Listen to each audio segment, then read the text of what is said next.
Fairview's coffee has mysteriously gone missing.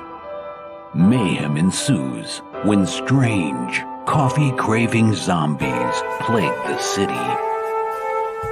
Detective Mickey Potatoes, an overworked public servant, uncovers why ordinary citizens are losing their minds and how to stop the coffee apocalypse. But it involves the mafia. And when you're dealing with mafia crime families, nothing is ever easy. The mafia controls everything in the city, including the police, including him. If he breaks the mafia, they will break him. So, the city is without coffee. The city is burning before his very eyes, but he's powerless. Detective Potatoes has the power to stop the coffee apocalypse, but if he does, he could lose everything.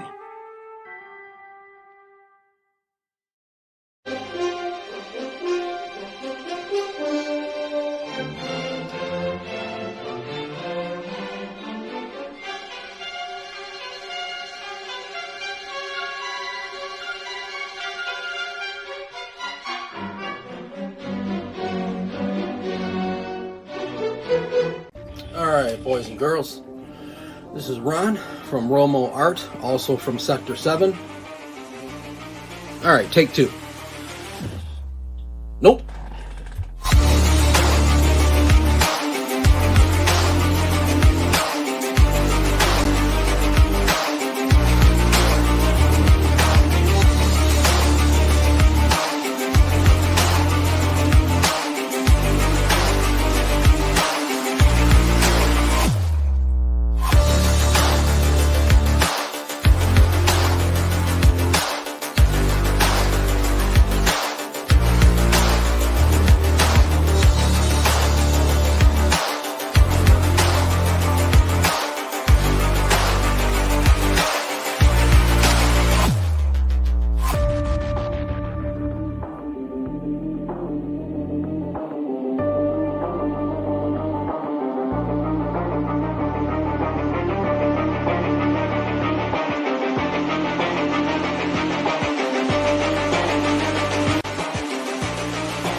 Hello there.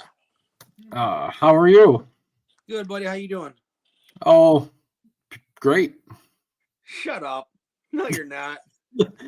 You haven't come out on Monday and said great ever.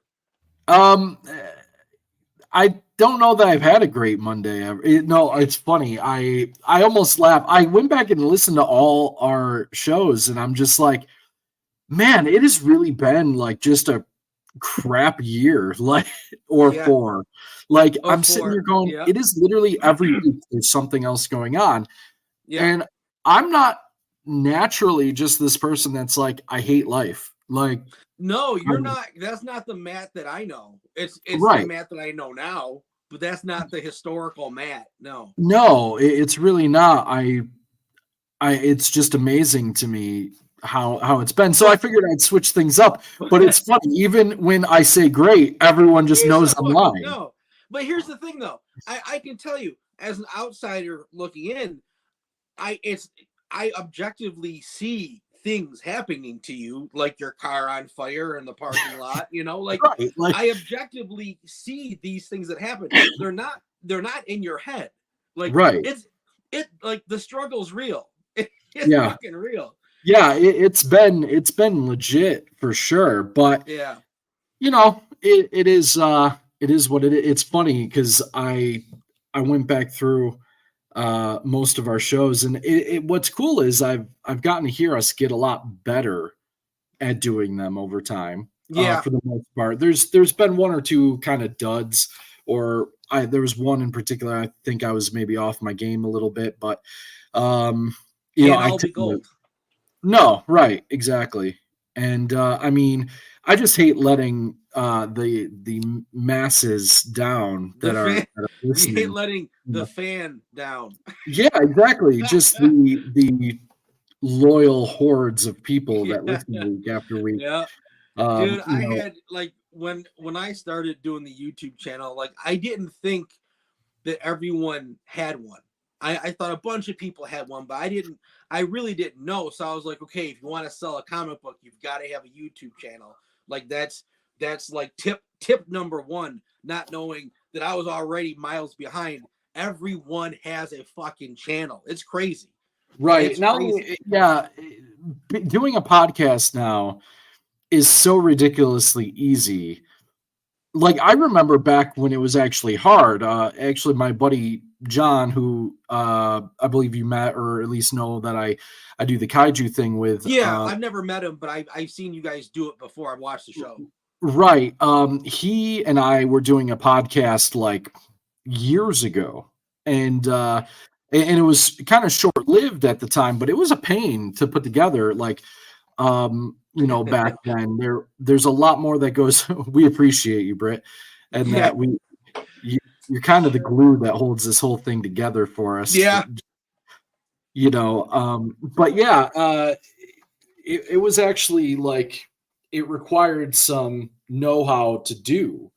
And now it's just like anyone can do it. And yeah, and everyone does, and I don't know if that good or bad. I don't fucking know. It is what it is. Like, do you still need one to sell a comic? I remember Hojo saying like Hojo doesn't have his own YouTube thing, but what he does is something he does is the marketing of his book. Like he'll go on 100 different shows. You know what I Right. mean? So although he doesn't have his own, he might as well, because he just lines them up for interviews, and it's like that's another way to go. Yeah, it's just a huge, if you appear on 100 shows, that's 100 hours of time you're investing, obviously. You know what I mean? So it's tough. It is. Like It's really tough. me being the artist part of it, which takes up the most time, it is tough to be like, okay, I want to do a show every night this week. That's fucking 5 hours. Like that's in 5 hours. If I was to work straight through, no kids, no interruption and stuff, in 5 hours, I could have a page half done. You know what I mean? Right. So it's like, there's actually a lot of work time. Right. Being the writer, it's writing, although it's just as imaginative, it's a faster process.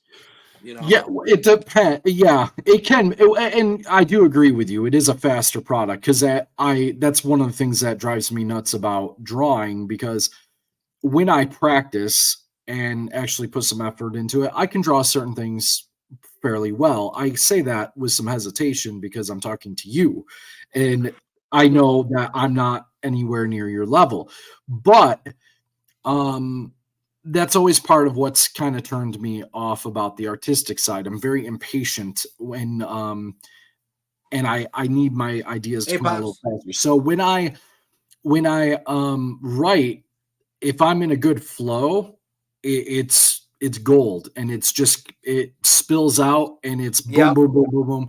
And then you hit this wall where you're like, oh my goodness, why can't I do this? And it becomes a bit more challenging in that regard, although I've found some ways around that and learned how to become a bit more creative or get those juices flowing again a little bit better as I've gotten older. So, but you're right. It does. The artwork side of things, it's tough too, because you're the only guy on like several books. So when you're doing all this stuff and doing it at the level that you're doing it at, like if you were pumping out crap, like just basic, I could pump out just regular line art, you know what I mean? But that minus shading and all the little details of machinery and stuff that I like to do, it's definitely, especially now because I've inked. Well, I don't want to give myself props for inking because I ink digitally. If you gave me a brush in my hand, I'm a toddler. But at least inking digitally, I've gotten better. But it actually takes more time. So like doing certain lines slower than usual to get that nice crisp point at the end.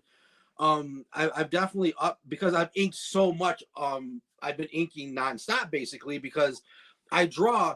I go through the stages of pencil. I get about halfway, and then I just start throwing ink on top of that because I don't have time to do a fully rendered pencil page and then ink on top of the fully. Basically, I'll be drawing everything twice, you know. So I go like halfway with the pencils and I throw down inks. And I've been doing it this whole year almost for Chris, at least since like June, I think, June or July. That I've definitely gotten better. I've started using different tools, different brushes, which is nice. But again, that takes getting better actually for inking means slowing down.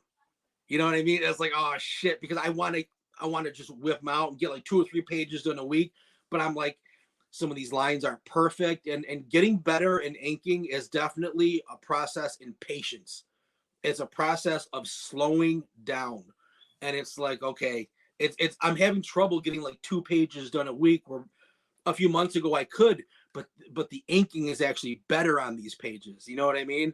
And Chris is loving them, so that's great. But I'm about 9 pages away now from a fully completed Nano 13 issue 1. So yeah, nine pages away, and then I'll throw down the balloons, the word balloons. And then the colorist is already working on it, so he's getting ready to launch in February. But yeah, it's how the hell do we start talking about this? YouTube, whatever. It's a fucking tangent. It's a tangent as always. Who cares? But what are we supposed to be talking about? We're supposed to be talking about the big guy behind you, because that is a coming. Yeah, and do the trailers. I mean, just the TV spots. I finally saw like a TV spot where they edited little pieces together so you can get like the full effect of the atomic breath. I'm like, oh my god, it looks fucking unreal, dude. It looks so good. It really does. I mean, just the look of Godzilla in this. Yeah. I love the design they chose for him. Design. It is, to me, it's this great update of it while still being faithful to tradition. It to me blends some of the best features of like that 90s, 80s, 90s Heisei era with some, like I said, just little tweaks and updates to it that just shine, and I absolutely love it. He's intimidating. And this is the thing that really stuck out to me, because we were talking about this. I was talking about this in the fandom the other day with another person. It's no secret, if anyone knows anything about me, I think one of my most overrated films in the series was Godzilla, Mothra, King Ghidorah, Giant Monsters All Out Attack, which we know in the fandom as GMK because it's just a mouthful to say. And I remember in that one, everyone was like, it's still a fan favorite among Godzilla designs. And for me, it's not. I think it's an okay design. I like some of its features. The head sculpt is decent. The spines are interesting, but he kind of has this Earl Sinclair from Dinosaur's gut to him, and it makes him look really goofy when he like charges at one point.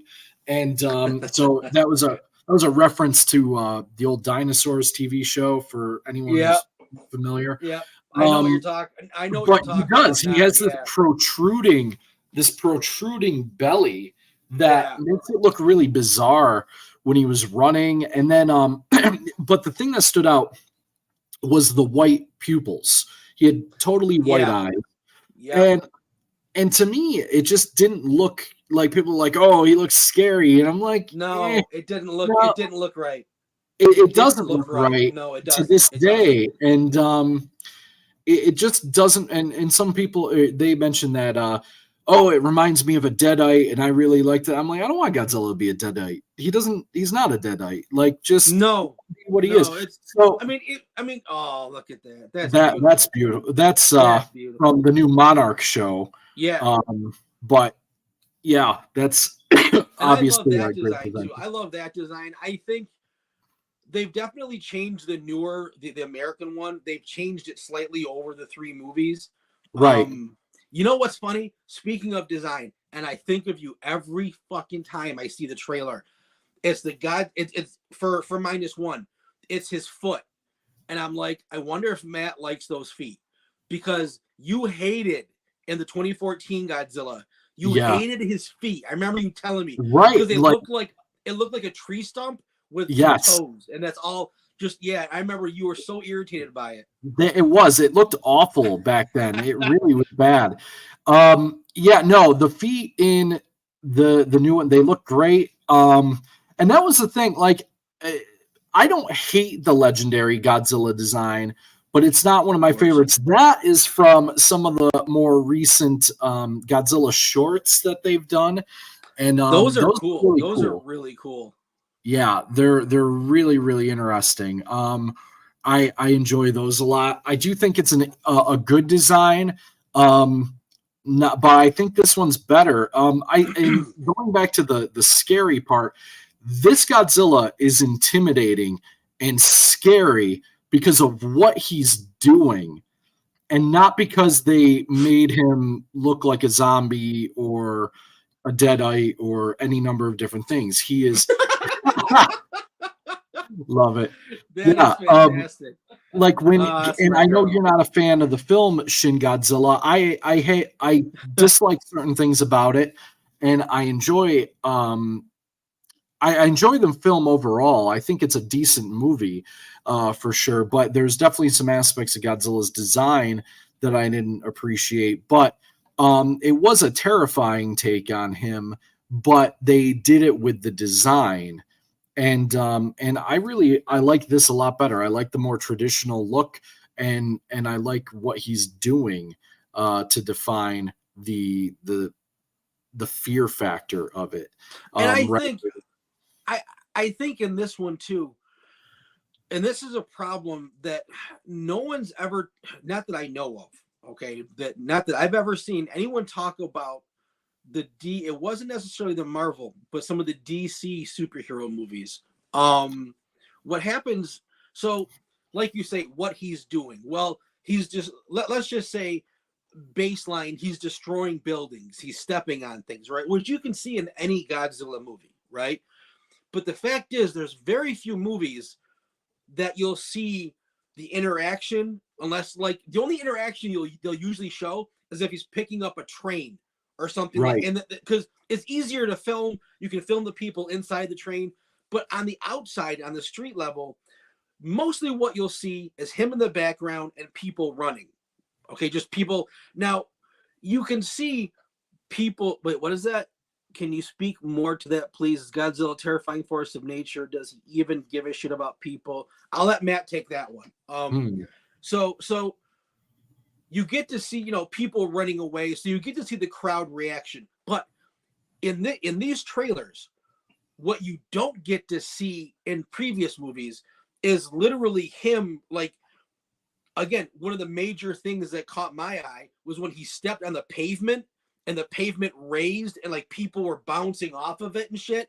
Yeah. So in the old ones, you would see the people's reaction from inside a building or running away. But this one has melded the destruction with the human aspect. And I think that is what makes it terrifying. And they're taking it very seriously. So the tone is also, I think everything is going to come together in this movie to make it as emotionally impactful as possible. Now, if you notice, and if you didn't notice, you will now, because you can't not notice it. When it comes to Superman, or let's say Man of Steel, Batman v Superman, and even the Justice League. So when there are the big blowout fights at the end, none of those movies incorporate the public. Now, you can say that in Man of Steel, it kind of did, because it had that gravity machine that would suck things up and blow people down, right? Okay. But once Superman and Zod, so that's just a big destruction piece, and it kind of dulls your senses anyways.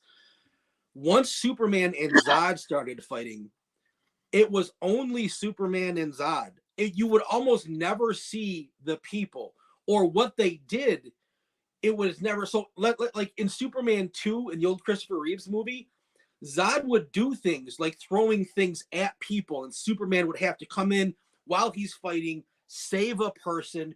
Like the crowd interaction and the action fighting were actually combined.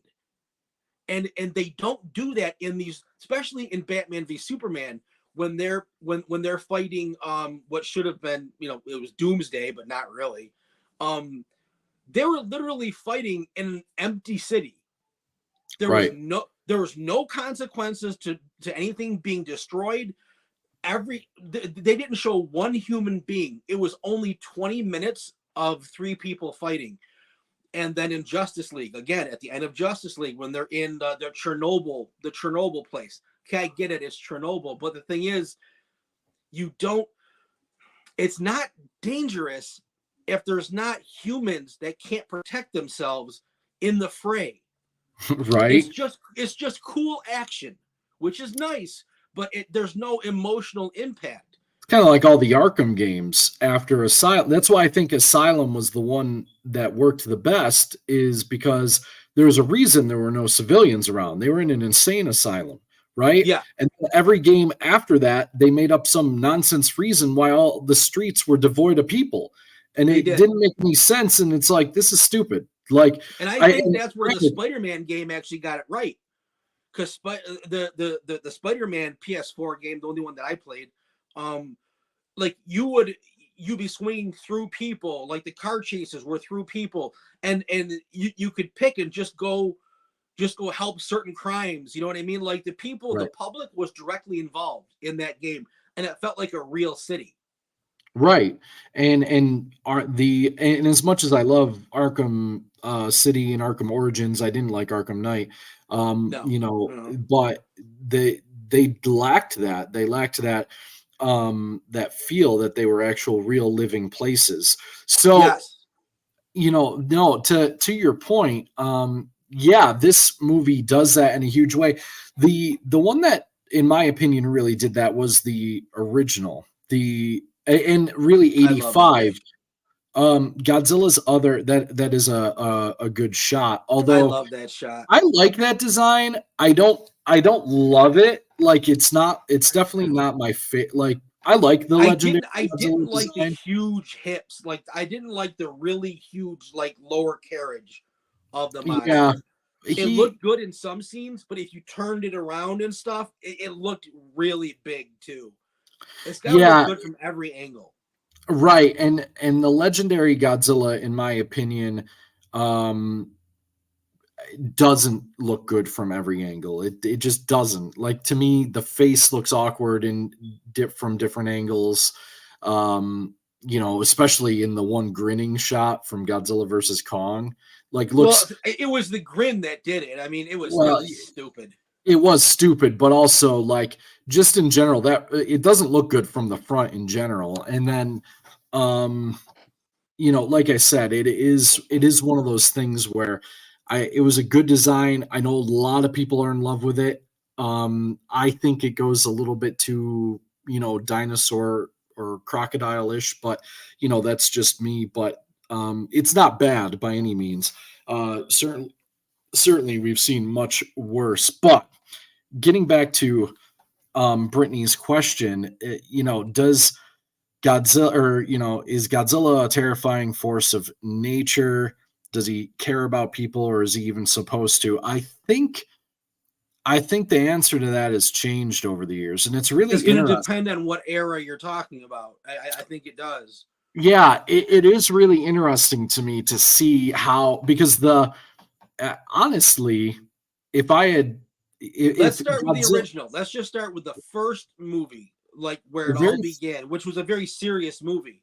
Let's start with that one. What do you think? Well, I mean, in that one, it's pretty clearly he's an allegory for the atomic bomb. So he's kind of like this representation of man's hubris and really a judgment being wrought upon him. Like, he's awoken by, the atomic bombs being, tested in the Pacific or whatnot. And and of course, the ventures out to Tokyo. One part. He was the stand-in for the bomb, and he Right. was their way of telling the world what happened to them without, just outright slandering. Breaking the non-disclosure agreement they signed. With the Yeah, US government. basically, and, breaking their NDA in 1945. And it was a very dark film. The most powerful scene, I think, that really stands out for folks, other than the ending, which 70-year-old spoiler alert, Dr. Serizawa, who, I mean, the theme of the anti-nuclear theme is just all through it, obviously, with Godzilla being the stand-in for the bomb. Ironically, what the hell is that? Godzilla? That's adorable. Being held by Mother Earth, which is weird. That is really cool. I like that. But he's kind of like this really message back to mankind, and you have Serizawa, who creates this weapon of mass destruction, for lack of a better term, with the oxygen destroyer. And recognizing its power, he takes his own life after destroying all the blueprints, while killing Godzilla. So he sacrifices himself along with the knowledge on how to make this weapon in order to take out Godzilla. And it's just this very somber film. It is not your traditional, like, when you think of 50s B movies from like the US, this was not that. This was a this was serious. This was done seriously. Yeah, it was very serious. It was taken seriously too. Yeah, absolutely. Like, it was taken seriously. Yeah, even in the American version, where they replaced many of the scenes. Now, obviously, the US was concerned over, the opinions people would have on how we drop the bombs on them. They wanted to, like, kind of tone down a little bit the horror of what the Japanese experienced, and that's just, of course, them playing damage control a little bit. But they replaced many of the scenes with Raymond Burr, and it also gave the U.S. audience someone to connect to in the film. Like, we like to see ourselves on the screen, more so probably back then. But even with Raymond Burr's scenes, and this isn't true for every film, it was handled with a great deal of, I feel like, respect, and it really had a reverence for the film's tone, which that was really cool to see. Although it didn't quite remain as dark, it still remained that somber tone, and really a powerful movie. It's funny. So that initial, allegory, that symbol for the atomic bomb, kind of, slowly evolved to whereby, your third and fourth films, you're facing other monsters from other. It was one of the earliest, like, crossovers when you think about it. You had Godzilla Raids Again, and then I never saw that one. I still never seen that one. It gets a lot of flack. It definitely was a bit rushed, but it still maintains that kind of low-key somber tone. It tells a much more intimate story, and it's a different vibe. I know it's not the favorite of a lot of fans. It gets kind of a lot of criticism, but I still really like it. It's a really good movie. It may not carry the emotional weight of the first one, but it's still got some pretty impactful parts to it. And the human element is still there.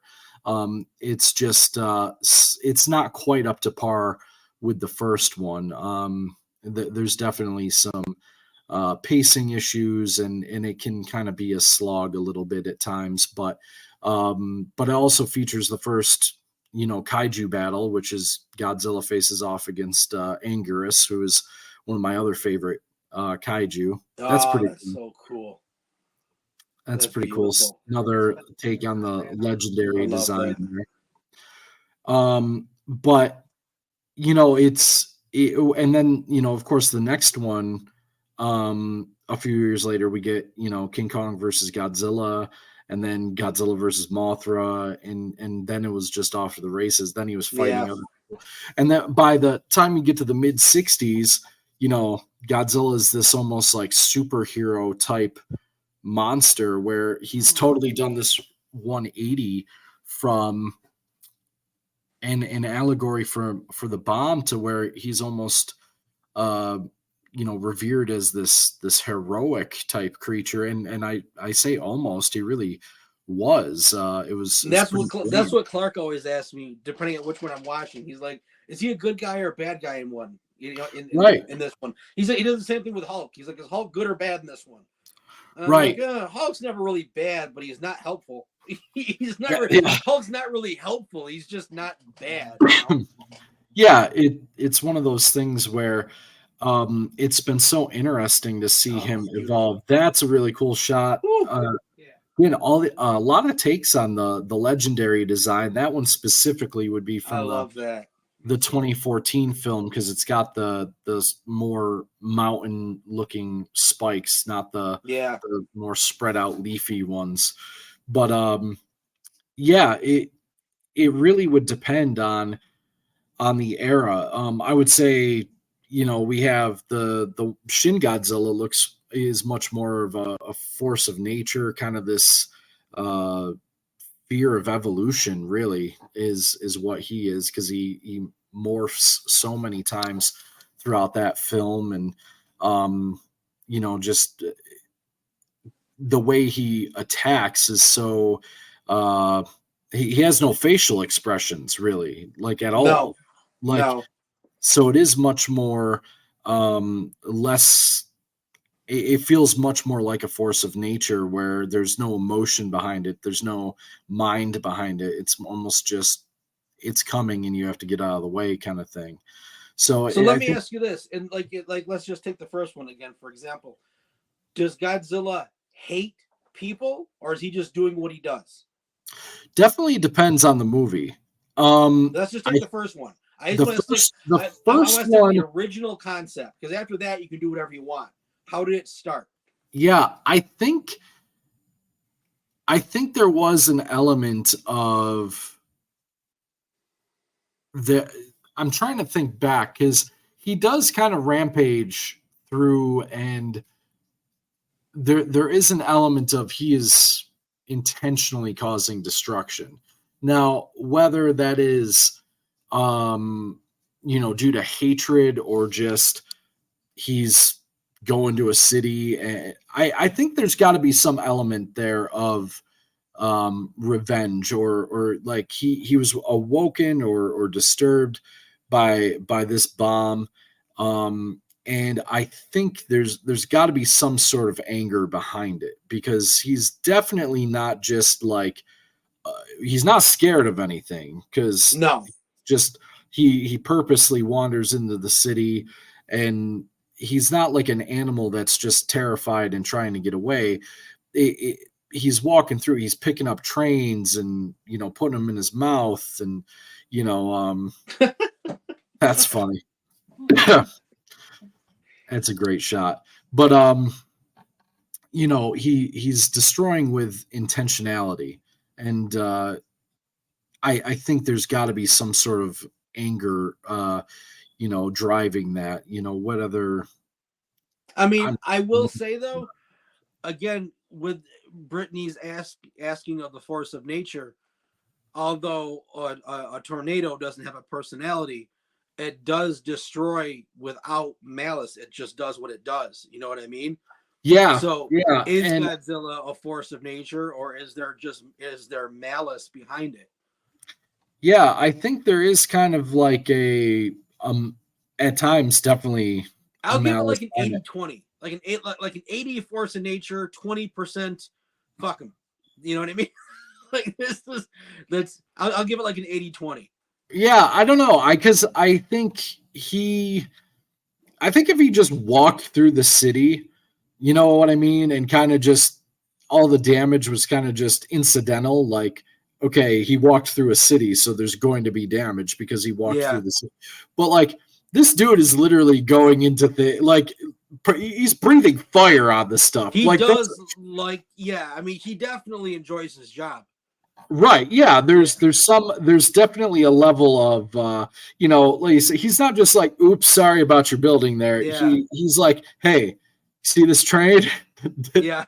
Not anymore. It's gone. Yeah. Like, he's just kind of smacking everything around on purpose and lighting it on fire. So, I think. So now, as far as you know, this new one, I have not seen or heard anything about another kaiju yet. Have you heard anything? To the best of my knowledge, it's a solo film. It looks like a solo film. It looks like it. Yeah, it looks like it's a solo film. I pretty much know what happens. Which I was kind of hoping. That's all I really want. You know what I mean? I've seen the multi kaiju things. I'd like to see a nice solo film again. Yeah, and it's a little bittersweet because obviously the last one we got was just a solo film. But Shin Godzilla, it's tough. It's weird because Shin Godzilla was very successful. So I'm hoping that this more traditional Godzilla design will be even more successful than that. Yeah, he does. Blue Oyster Cult said it best there, Pops. But it's funny. I was kind of hoping I could go either way with it. I think Toho understands kaiju better traditionally than the United States does. So I always like it when they introduce other monsters and things like that because they do a better job of it. But I'm hoping this solo outing will be very, very successful because it's got a classic look for Godzilla. It's one of the best designs I think we've ever seen. And I'm really hoping that it doesn't encourage them to go with the more wacky kind of, off the wall designs like in Shin Godzilla. And this will kind of encourage them to stay on this course. Yeah. But as far as like this, like Shin Godzilla, dude, it's kind of weird. Shin Godzilla, and maybe it's just me because I can't even watch the movie because Godzilla at times looks so gross to me. But is it in the fandom as well? Does that one kind of seem like an offshoot to most of the fandoms? Like it's a nice, don't mind me, just good old Godzilla here to destroy. Yeah. So do you think that the fandom kind of feels like Shin Godzilla is a nice kind of take on Godzilla, but may not really fall in the main categories of Godzilla movies? I mean, it's weird because it's so different. I mean, it's so fucking different, dude. It is very different. I think it generally has a pretty good opinion in the fandom. A lot of people, it's weird. A lot of people love it. From what I hear in the fandom, I never hear I love the design. I hear the movie itself as a whole was really well done. Yeah. That's more of what I hear. Yeah, and that's pretty much it. It's weird because, and this is why I've been ranting and raving about this new film so much, is because the design is the best one I've seen in ages. Because that's tough to do, man. That's really hard to do. I like the legendary Godzilla, but I don't think it's perfect. I don't think it's great. I like the Shin Godzilla design or certain aspects of it, but I think they really dropped the ball with other parts of it too. The arms especially have always puzzled me. Like I swore I had to eat so much crow after the leaks first started for that film, because everyone's shown off these pictures and I saw the arms. I'm like, guys, clearly he either got injured, his arms were blown off or something, and he's regenerating. It's mid-transition. Right. It's a transitional stage. Yeah. Like he's going to show up and have normal looking arms at some point. And I was wrong. Like to this day, I cannot understand how wrong I was, because it's mind boggling to me that actually was just what they wanted him to look like. Dude, to me, like the transitions he went through before he became the full Godzilla, like the eyes, the bulging eyes of whatever the fuck those things were that were him. I'm like, it's so gross. It's so disgusting. I hate looking at it. Like, if you have a monster that you don't want to look at while it's on film, that's not a good idea, man. I just like, that's where I'll deal with the short arms over this gross bulgy-eyed worm thing. Like, I don't know what the fuck they're thinking. It was disturbing, and I think it was meant to be. I think that was done intentionally. Oddly enough, those aren't the things that I hated the most. I kind of accepted those as like these transitional stages. My bigger issue was that when he became the full grown final form of Godzilla, that it, like I said, the design was still off. Yeah. And because I could have handled the transition. The way that storyline kind of worked was he was kind of this organism that, fed off this nuclear material, and then they kind of all melded into one. And Godzilla was kind of born out of that. It's almost, he's more in line origin wise with something like Destroya from the Heisei series than Godzilla. But it was interesting just to see what he ended up as. And then, like I said, I had more of an issue with, like, tail mouths and tail people. Yeah. And, absolutely. that stuff was really off. But I think I think a lot of people still, I really like the movie. I think it's a great satirical look at Japanese politics, particularly that film. He was much more, I feel like, that force of nature, because there was really no way to, he didn't really look at anything. He just sort of lumbered forward. He did sort of, like, you could tell he had some sort of consciousness, but not much. Well, he moved, basically. That's the only way you could really tell he had consciousness, was right. He moved. Yeah, but for the most part, like, he's being shot at and usually doesn't move his head or anything. It was really bizarre. But it was kind of terrifying in that way. And, but you had this great, like, allegory for the Fukushima, nuclear disaster, and just the incompetence of, all the politicians and the bureaucracy that really prevented them from helping people right away. In that. So in that sense, it was a great movie and did that very, very well. Loved a lot of the actors in it. Some people don't. I heard the other day someone was complaining that, that they were just tired of all the political crap in it, and they didn't want to see that. But I thought it was very well done overall. So, well, if something, if you don't like it, you don't like it. That's, Like, I'm sure there's people that love the design, and I fucking hate it. So, and there are some people who really like the design. I like aspects of the design, but I think it could have been better. Personally, in my opinion, I think I would be a much bigger fan or advocate of the design as if you dropped the stupid tail mouth and gave him some beefier shoulders and arms. Yeah.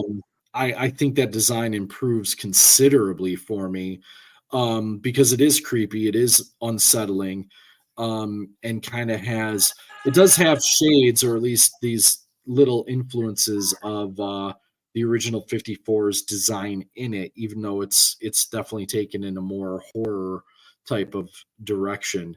Yeah. So it's a really interesting movie, but I don't know. It's one of those ones that's always going to kind of be this outlier.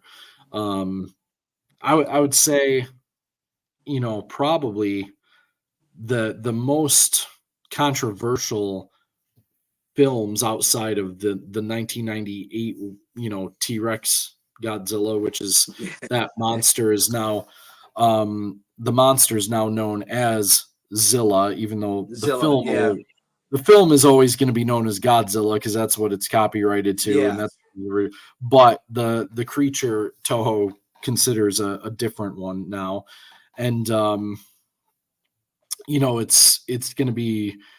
Other than that, though, I'd say the most controversial films would be Shin Godzilla and the anime trilogy, and actually Singular Point, which was the anime series. All those featured very, very different takes on Godzilla. Although I will say the anime trilogy, I don't think Godzilla's design was the most controversial aspect, even though it wasn't great. I think it was I doubt it was I doubt it was the most controversial. I don't. By the third one, like and because I'm not a purist, like I liked the anime series, but I like animation and I like the designs were absolutely amazing with the ships and all the technology.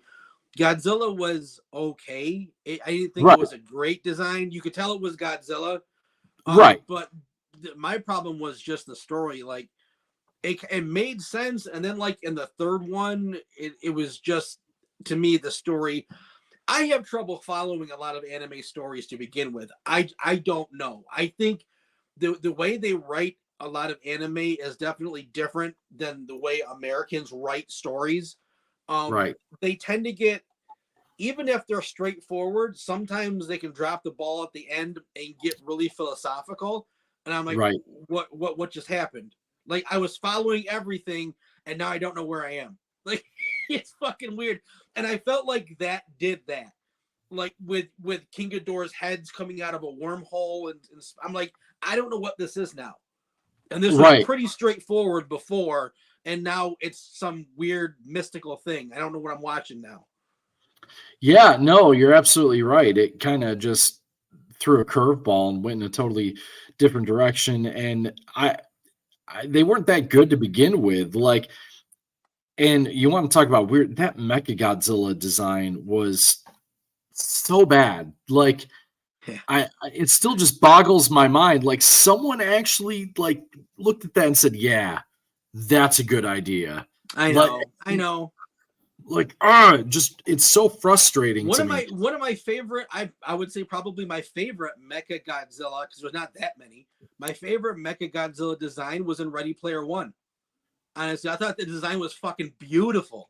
It was really good. Had a great retro look to it. It had both. Like, it really rode the line really well. It did. It had retro, but it looked new and cool. Just shitty movie, but the design was fucking amazing. I thought that's like my favorite one. Yeah, a lot of people are really a big fan of that design. It's sad. It's weird because over the years, I think I've grown to appreciate the original. I like the old school design of it, the rivets and stuff like that. It looks very 60s, 70s, and I've kind of really grown to appreciate it a bit more. And that, but I think for me, it's still probably Kyu. I think that one from the 2000s looks to be I don't know. To me, that design holds up no matter. It was a good one. It was really good. Yeah. And even the Godzilla versus Kong one, I appreciate the Terminator vibe that it had. I absolutely love that about that particular version of it. It definitely was a different take on the Mechagodzilla design. And I've never really seen, it's funny because Mechagodzilla has never really been this like hulking like beat stick that just absolutely manhandled Godzilla like that. He's always had a lot of firepower. Yeah, He's been but he challenging. moved. I mean, he barely moved though. You know what I mean? Right. In the old ones, he would just kind of stay with his arms at like a 90-degree angle. You know what I Right. mean? And just kind of like fire roll. missiles. He wouldn't even walk. He would like roll forward. No, Yeah. this one moved like a mechanical animal, and it was Right. vicious. It was a great fight. It was Yeah. intense. It was so cool. And the one that like kind of, and I don't know, I liked him when I was younger. He's kind of become my least favorite. Was kind of like the 90s one. I thought he was cool at the time, and then it's like all that chrome, it's too shiny. There's no contrast to the design at all. The mouth, as I've gotten older, looks more like a duckbill to me than I prefer. So that one really is kind of not aged the best in my opinion. But yeah, no, that Mechagodzilla the Mechagodzilla design from the anime is definitely my least favorite. Like I can't believe that even exists. But yeah, no, that Ready Player One design is pretty sweet. It actually was really good, dude. That was really. Now the thing is, again, it looked good in that movie. It would not have looked good in the Godzilla vs. Kong movie. No, a lot of people were hoping for it. Tone. It doesn't. No, it really doesn't. It's weird. Yeah, people were really kind of calling for that. It wouldn't have worked. It really. I don't think it would have either. Because one, it didn't even match that Godzilla in design. If anything, the Ready Player One Mechagodzilla, to me, is if they made a mecha version of like either the Marvel or like the Hanna-Barbera Godzillas. That's like either the cartoon series Godzilla or the Marvel Comics Godzilla. Yeah, that's what he looks like, a mecha version of to me when I see it, because he doesn't really fit the legendary design. The one we got kind of mirrors some of the design elements of the legendary Godzilla. Specifically, I'm thinking of the head shape, the jawline kind of thing, kind of matches in some way the Godzilla's design. He fits that universe. Yeah, at least in my opinion. But so we're is it this week? Yeah, this week, Thursday. It's this week, right? Yep. This week. It's crazy. It's crazy. So we are on the cusp. I believe it is 5. I have to double check. I actually have to make some other last minute checks on all that. I got to make sure we have all of our ducks in a row as far as that goes. But yeah, I'm super excited. I can't believe I'm seeing 2 Godzilla movies in theater in less than a month's time. Isn't it weird? It is really weird. It's weird. Totally bizarre. I'm so excited for this though. And there's the new Monarch series out, which I got to start watching. But you haven't seen that yet. I haven't watched it yet because they didn't. I'm gonna be real. I don't like waiting. So no, me either. I would wait till it's all done and And I know that's bad of me from like more of a journalistic perspective, because I should be talking about it on, the Stompcast stuff. But I would rather wait and kind of be able to progress through it at my pace rather than Apple's pace.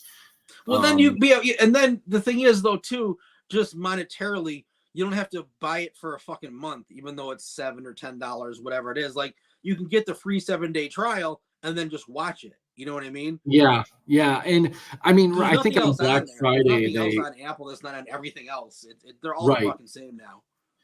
Yeah, I know. It was, and I think they had like a 3-month free trial on Black Friday or something like that. And even then, I'm like, I don't care. I don't care. I don't care, like, Apple. I really, and people are like, oh, well, if you don't, support it, then you won't get more. I'm like, they did a 10-episode series. They're not doing another series of this. I hate to break it, but like, one, Netflix doesn't renew crap that they for more than one season. It's not their model anymore. The odds of Godzilla getting a season 2, unless it somehow makes Apple a stupid amount of money, then dude, it's not happening. So I'll go off on one of my fucking rants. Whoever said that, I understand in the old paradigm that would be true, but guess what? The only things that they do renew are shit. They only renew things that everyone hates and loses money. That's the new model, because what else are people on YouTube going to talk about if shit doesn't suck? So like that so if it's good, you can guarantee it's not going to get renewed. If it's shit, it'll probably get 5 seasons just to piss people off, because I think that's the new currency. Our fucking anger is worth more money to them than money. Really? I mean, yeah, because people will watch it out of pure curiosity. They're still gonna watch it, dude. People still fucking pay to go see the Marvels so they can bitch about it for a week on their YouTube channel. Like, you're still giving them your money, even though some of them now are like going to see a different movie than sneaking in to see. That's funny. Oh, fuck them, dude. So I mean, Disney doesn't need the money, and honestly, like, don't support it or it'll go away. No, it doesn't work like that. It doesn't work like that anymore. And that has nothing to do with what we're talking about. But still, that is the old paradigm. That doesn't work that way anymore. Disney is losing money on every fucking movie, but they keep making shit. So they're probably doing some sort of weird tax thing where they're writing it off and actually making more money. So they'd rather just make shit. I don't know. It's all fucked. Yeah, the whole thing is awful. But I don't know. Like I said, I highly doubt. I haven't seen a case where I think Loki got. It's like they've done 2 seasons and that's done, right? And that was super. Well, the second season I think might still be going right now, but no one asked for it. No one wanted it. No one gives it. No one gives a shit. And I used to give a shit. I'm telling you. The only people that actually give a shit are the people that hate it, because that's their bread and butter now. That's how they're making a living, by bitching about it. But no one cares about it because it's good. They only care about it so that they can have fodder for their YouTube channel. That's all. That's all. Right. It's over. It's done. And the whole new normal had nothing to do with the big C word. The new normal had to do with this fucking weird reality shift that happened after 2020. And everything is just backwards now. Everything is backwards now. And it's yes, thank you very much. It's exactly how I feel. I just want to disappear sometimes, because this new normal is fucking insane, dude. It's so goddamn stupid. It is. No, it's like, well, it doesn't make any sense. No, it doesn't make sense. You're right. It's not supposed to. It pisses you off more if it doesn't make sense. And they win. Oh, God, I can't stand it. Can't stand it. Yeah. Yeah. Brittany's like, ready to wrap it up? Yeah, I guess so. I'm ready. Yeah, I guess so. We're at about an hour and that, but yeah. So we'll be seeing you fun Thursday. As always. Yes. It'll be our only 2, like me and Brittany's only 2 date nights this year are thanks to you. So we love you. We love you, buddy. I appreciate it, guys. Out of the house, away from these psychos. These little oh God, the kids are crazy today. Speaking of, I took care of what Britt asked about. I took care of too. So. Yeah, she told me. Yeah. Okay. Cool. What you're talking about? What? I don't want to say it because I'm afraid your kids are. Just text her, like message her afterwards, because she said I don't know. Specifically, she doesn't know. So message her afterwards and then let her We'll talk on Thursday. specifically know. Yeah. So I took care of that, and yeah, no, I'm looking forward to it. Thanks, Pops. Appreciate you. Yep. Thanks everybody that showed up, and we will see you next week with maybe a review of maybe a spoiler review. Who knows? Maybe we could toss up.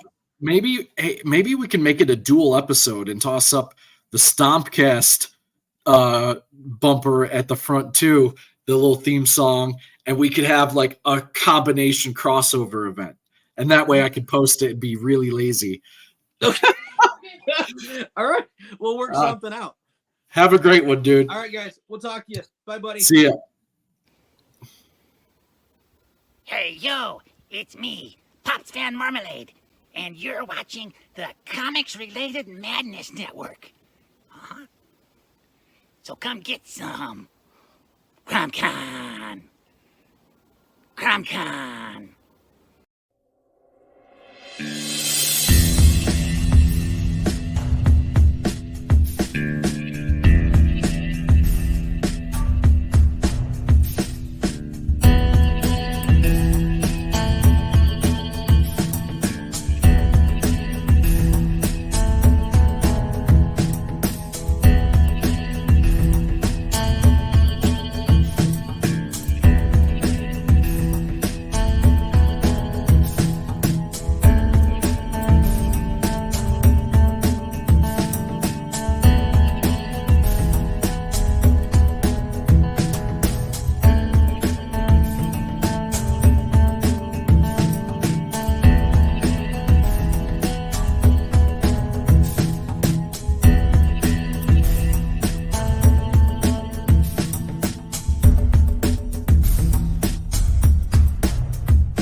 Comic Books for Kids provides comic books to kids in hospitals and cancer centers across the U.S. It's a place where we can all work together to make sure every child has a comic book. 100% of all proceeds go towards the kids. It's about making a difference, and while they're in the hospital, allowing them to fly like a superhero, battle dragons, or rescue teddy bears. We are in every state in the country and now support over 160 hospitals. Every month, we add more. Visit cb4k.org.